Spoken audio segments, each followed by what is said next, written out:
Welcome, boys and girls. This is Aunt Marge. I'm so glad that you could join us. I wish I could see you, but I'm glad that you are there.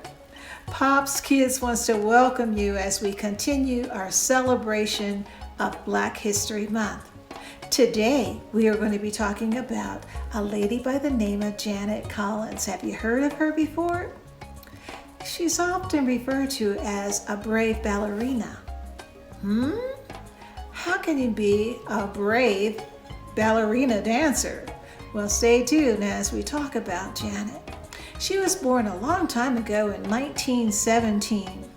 She lived in New Orleans, Louisiana, but her family migrated to Los Angeles, California when she was about 3 or 4 years old.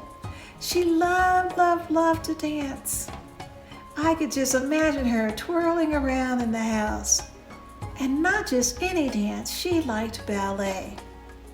She wanted to take ballet dance lessons. Her family really couldn't afford it, but they looked into it. They ran up against a roadblock because during that time, boys and girls, there was segregation and it was very prevalent. It was everywhere. Do you know what segregation is? It's when one group of individuals prevents another group of individuals or an individual from being a part of their group. And she wanted to be in ballet school, but at that time, non-whites were not allowed. Only the white people could be in the group for the ballet lessons. Well, her parents didn't let that stop them.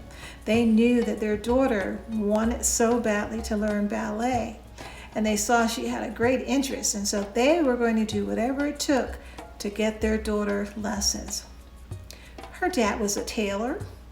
Her mother was a seamstress, and so what they decided to do was to make costumes for other students that were learning ballet and charge them, and the money that they got from those costumes, they were able to secure a private teacher for their daughter, Janet. How happy she must have been. Everyone that saw her dance was just amazed. In fact, there was a white individual that came and saw her dance, and he said, you know what, we need her to be a part of our group. But of course, remember, segregation is still going on very strongly during this time. And they said, we'll take you as a dancer if you do one thing. And what do you think that one thing was? They told her, paint your skin white so that nobody will know that you are a black or a colored girl. You'll blend in with everybody else. What would you have done after you practiced so hard and this is the break that you'd really want? Well, Janet said, no, thank you. If I can't be accepted for who I am, who I really am, I don't want any parts of it. So she was disappointed, but she was not discouraged. She kept on practicing.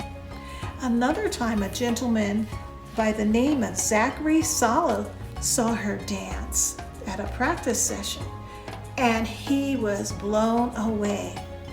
And because he was somebody really important, he talked to some individuals and he says, we've got to get this girl into the eyes of other people because she's something special.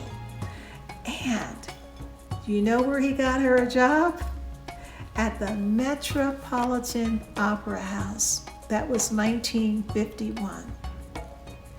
This was something that nobody else of her color had ever done. She was the first primary ballerina dancer for the Metropolitan Opera House that was Black, African American. First one. And you know, this was a goal that she had reached, a dream that came true for her, but she didn't stop there. You know what she did?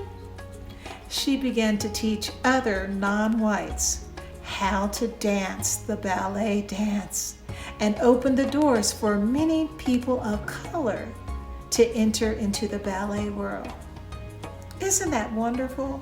She took the gifts that God gave her, not just to be a blessing for herself, but to be a blessing for others. Now, boys and girls, I want you to stay tuned for the rest of our program. We've got a lot in store for you as we celebrate Black History.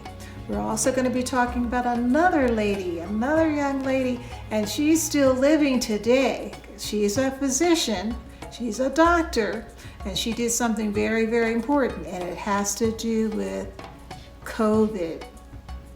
It has to do with COVID, and we all know what COVID is, the coronavirus. We've all been affected by it, so you've got to stay tuned and find out something about this young lady, what she has done to help others so that we can get rid of this pandemic.